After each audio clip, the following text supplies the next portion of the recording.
Today we are going to perform the determination of excitation required to maintain the constant terminal voltage in an alternator, and also we are going to perform determination of relationship between the terminal voltage and the load current of an alternator by keeping excitation and speed are constant. Today we are going to conduct the experiment on three-phase, four-pole, salient pole synchronous generator. For this, nameplate details of synchronous generator is 415 volts line-to-line voltage, 6.9 amperes line current, 5 kVA power rating, 50 Hz frequency, 1500 RPM is the uh, synchronous speed at rated condition. And for that synchronous generator we are going to use this DC shunt motor as a prime mover.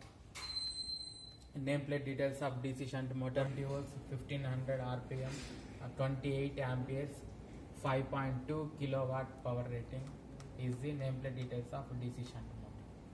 This is the circuit diagram of 3-phase 4-pole synchronous generator. Here if you observe this part, this is DC shunt motor part. This motor shaft is mechanically coupled with the alternator. It means this DC shunt motor will be acted as a prime mover for this alternator.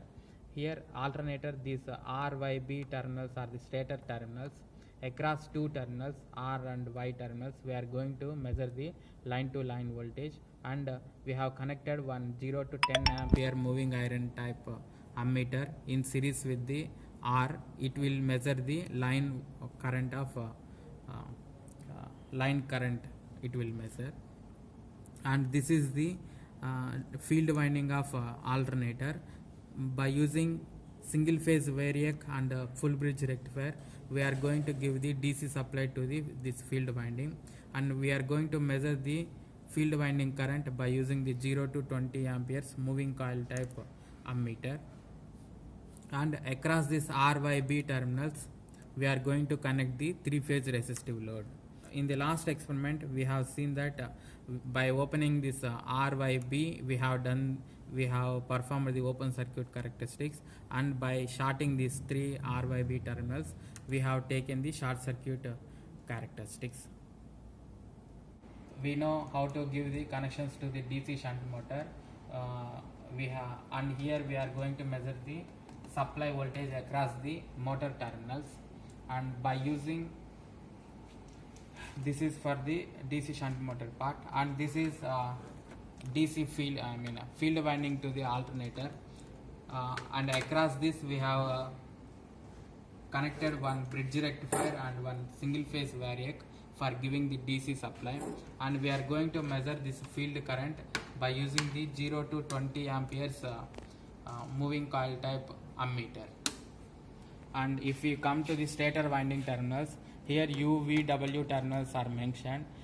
We can take these terminals as R, Y, B terminals, and this is the neutral terminal, and we have connected one voltmeter across the R and Y terminals, and we have connected one ammeter in series with the R and load we have connected. If you observe this 3-phase resistive load, ratings is 3-phase 415 volts 7 amperes. Here we have connected one side, we have connected shorted one side terminals, and another we have connected as RYB terminals. Means it will be considered as a 3-phase star connected resistive load. In first case we are going to measure this field current and this load current by varying the 3-phase resistive load from no load to full load, and every time we need to keep this terminal voltage is 415 volts kept constant, and speed of the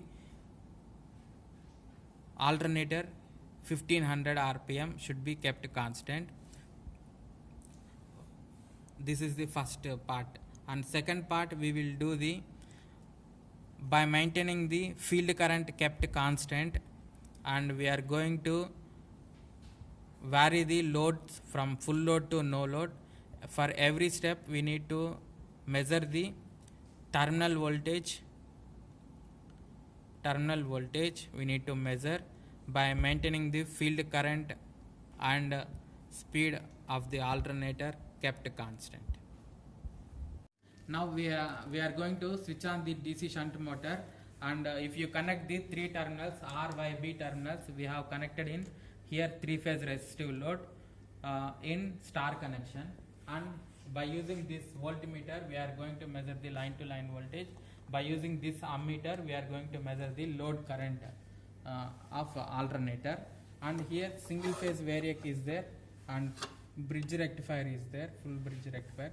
By using this we are going to give the DC supply to this field winding of an alternator, and by using this 0 to 20 amperes moving coil type ammeter we are going to measure the excitation field current of an alternator. And here this is the DC shunt motor part. By using this field winding, external field winding resistance of DC shunt motor, we are going to adjust the speed of alternator to 1500 rpm. By adjusting this single phase variac, we are going to adjust the field current of an alternator. Now we are going to start the DC shunt motor by using the 3-point starter.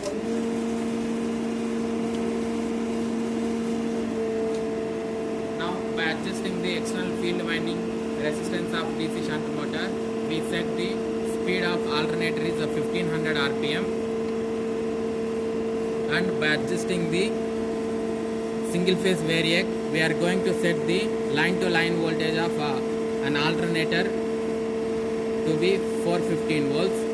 Now we set that one, and if we see the resistive load, all the switches are in off position, means we have not connected any load across the RYB terminals of an alternator. At this condition, field current of an alternator is 10.5 amperes, and line current is 0 amperes because we have not connected load, and terminal voltage is 415 volts. Now we are going to switch on the load, and then by adjusting the single phase variac we are going to set the terminal voltage to 415 volts, and by adjusting the external field winding resistance of DC shunt motor we are going to set the 1500 rpm. Now line to line voltage is 415 volts and speed is 1500 rpm. At this condition, field current of alternator is 10.7 amperes and load current is 1.06 amperes. Now I am going to switch on the two switches in the resistive load. At this condition, by adjusting the single phase variac we can set the 415 volts terminal voltage, and by adjusting the external field winding resistance of DC shunt motor we can set the 1500 rpm. At this condition, field current of an alternator is 12 amperes and load current is 3.16 amperes. Now I am going to switch on the two switches in the three-phase resistive load. Now the field current is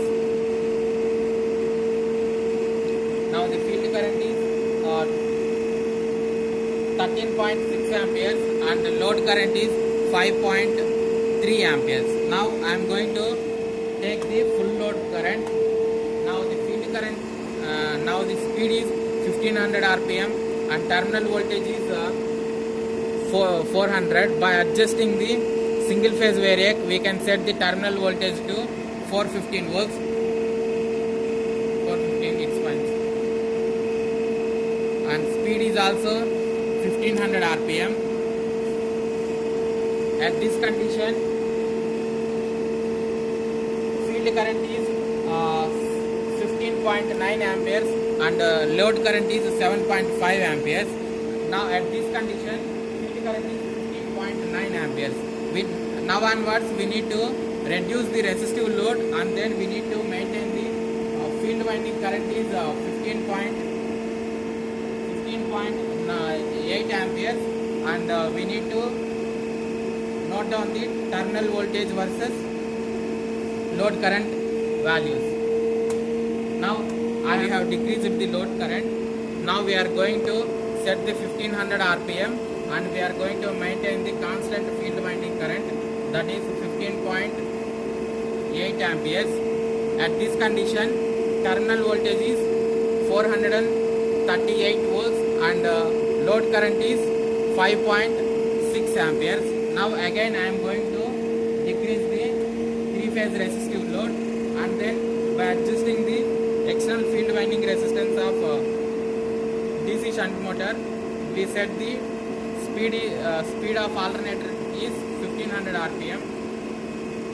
At this condition, we have to see the field winding is kept constant 15.8 amperes and the terminal voltage of an alternator is 451 volts. Again I am going to reduce the three-phase resistive load by adjusting the external field winding resistance of DC shunt motor. We can set the 1500 rpm. At this condition, field winding of an alternator is 15.8 amperes only. It is not getting changed. At this condition, terminal voltage of an alternator is 462 volts and current through the load is 1.14 amperes. Now I am going to switch off the load, three-phase resistive load. At this condition, speed of alternator is 1500 rpm and the field current we are not going to change. It is 15.8 amperes only. And at this condition, terminal voltage is 468 volts and current through the load is 0 amperes. Now I am going to reduce the single phase variac to 0 volts and we are going to switch off the DC supply to the DC shunt motor. By using these observation values, we can draw the field current versus load current characteristics and then we can also draw the terminal voltage versus load current characteristics. Today we have performed the two cases in the experiment. In first case, we have kept the terminal voltage 415 volts of an alternator is maintained constant from no load to full load and speed of an alternator is maintained constant from no load to full load, and then we have varied the load current in steps. For each load current we have noted down the field winding current required to maintain the terminal voltage constant. On x-axis we have taken load current in amperes, on y-axis we have taken the field current in amperes. If you observe the field current versus load current characteristics, if the load current is increased, then excitation field current required is increased to maintain the terminal voltage of an alternator constant.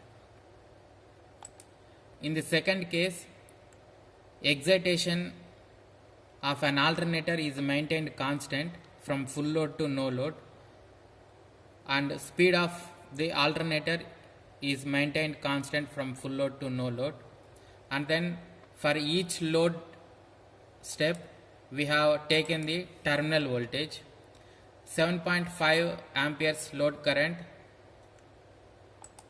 corresponding terminal voltage is 415 volts, it is line to line voltage, and then at no load the no load voltage is 468 volts.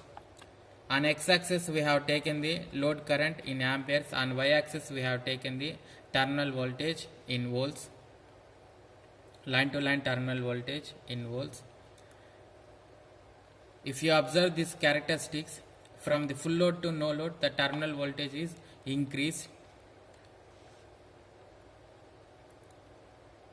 From this we can determine the percentage voltage regulation, that is equal to no load line to line terminal voltage minus full load line to line terminal voltage divided by rated line to line terminal voltage into 100. That if you substitute the values, we will get 12.77%. Thank you.